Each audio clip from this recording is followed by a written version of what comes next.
दोस्तों, स्वागत है आपका अपने YouTube चैनल पर। क्या आपके भी काम बनते बनते बिगड़ जाते हैं? आइए आज हम बात करते हैं एक ऐसी ही कहानी, संघर्ष और सफलता की कहानी के बारे में। गांव के एक छोटे से घर में जन्मा माधव अपनी मेहनत और लगन के लिए जाना जाता था। वह दिन रात पढ़ाई और काम में जुटा रहता, लेकिन हर बार उसे असफलता ही हाथ लगती। वह खेती बाड़ी के साथ साथ नौकरी पाने के लिए भी प्रयास कर रहा था।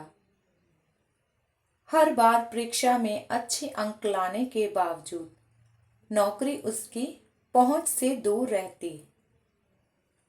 माधव की मां सुमित्रा धार्मिक प्रवृत्ति की महिला थी। उन्होंने माधव को समझाया, बेटा, मेहनत से पहले भाग्य का साथ भी जरूरी है।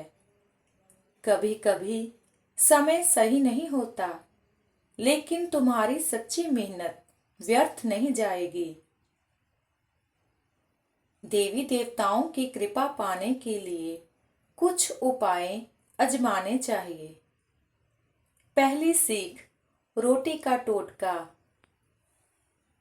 सुमित्रा ने माधव को रोज सुबह घर से निकलते समय रोटी लेकर बाहर किसी कोए को खिलाने को कहा।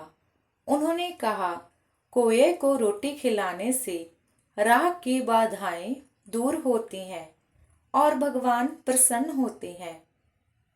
माधव ने उनकी बात मानी और इस छोटे से उपाय को अपनी दिनचर्या में शामिल कर लिया। दूसरा उपाय है सरसों के तेल का उपाय। शनिवार के दिन सुमित्रा ने माधव को सरसों का तेल लेकर अपने नाखूनों पर लगाने की सलाह दी। यह न केवल बुरी शक्तियों को दूर करता है, बल्कि तुम्हारे कठिन कार्य भी बनने लगेंगे। सुमित्रा ने कहा। तीसरा कदम मीन्स तीसरा उपाय, जो कि है पंचमुखी हनुमान जी की पूजा।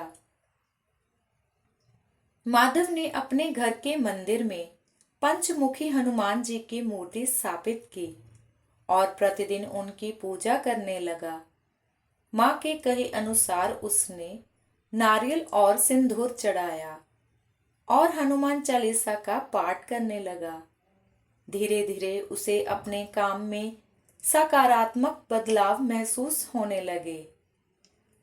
अब हम बात करेंगे संघर्ष से सफलता तक का सफर। माधव ने देखा जैसे जैसे वह इन उपायों को अपनाता गया, उसकी मानसिक स्थिति और आत्मविश्वास में सुधार आने लगा। उसने न केवल पुराने प्रयासों को दोबारा शुरू किया, बल्कि नई योजनाएं भी बनाई। एक दिन माधव ने सरकारी नौकरी के लिए आवेदन किया। परीक्षा कठिन थी, लेकिन वह हर दिन भगवान गणेश का जाप करता और गुड़ खाकर घर से निकलता। जब परिणाम आया तो उसने पहली बार सफलता प्राप्त की। उसे एक अच्छी सरकारी नौकरी मिल गई थी। अब हम बात करेंगे भाग्य के सबक के बारे में। माधव की कहानी हमें सिखाती है कि जब मेहनत और विश्वास एक साथ मिलते हैं तो असंभव भी संभव हो जाता है।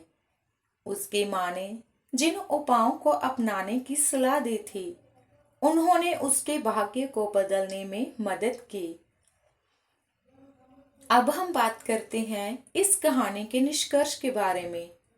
माधव की सफलता की कहानी हमें सिखाती है कि जीवन में संघर्ष और असफलताएं आना स्वाभाविक है, लेकिन अगर हम सकारात्मक दृष्टिकोण के साथ सही प्रयास करें और अपने विश्वास को बनाए रखें तो सफलता अवश्य मिलती है।